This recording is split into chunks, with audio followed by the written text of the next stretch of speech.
जिनका भी date of birth 2, 11, 20th and 29th को आता है, ऐसे लोगों के ऊपर माँ की ब्लेसिंग होती है। इनके ऊपर माँ दुर्गा से बहुत ही ज़्यादा कनेक्टेड होते हैं और ये पूजा भी माँ की तरफ ही करना चाहेंगे, लेकिन इनको इमोशनली बहुत ज़्यादा हर्ट किया जाता है, इमोशंस का फ़ायदा उठाया जाता है। लेकिन अगर हम बात करें भक्ति की साइड से, तो ये लोग देवी की बहुत ज़्यादा भक्ति करते हैं।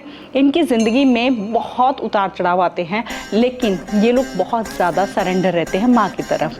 ये ज़्यादा इनकी ज़िंदगी में ना बचपन से ही बहुत अलग से चमत्कार होने लग जाते हैं। इनको शायद जब तक पता भी ना हो कि हमारे इष्ट कौन है, तब भी इनकी ज़िंदगी में चमत्कार होने स्टार्ट हो जाते हैं। अचानक से ही बहुत ज़्यादा डाउनफॉल चल रहा होगा और अचानक से देखेंगे कहीं से काम बन गया है। ज़िंदगी में बचपन से बहुत स्ट्रगल रहा होगा, लेकिन शादी किसी एक अच्छे घर में हो जाएगी। कुछ ना कुछ इनकी ज़िंदगी में हमेशा अच्छा सस्पेंस आता रहेगा, जो कि इनकी लाइफ में कह सकते हैं एक अच्छा टर्न लेकर आएगा, जिससे इनकी लाइफ में ना कहीं पैसे की भी तक कमी नहीं होगी।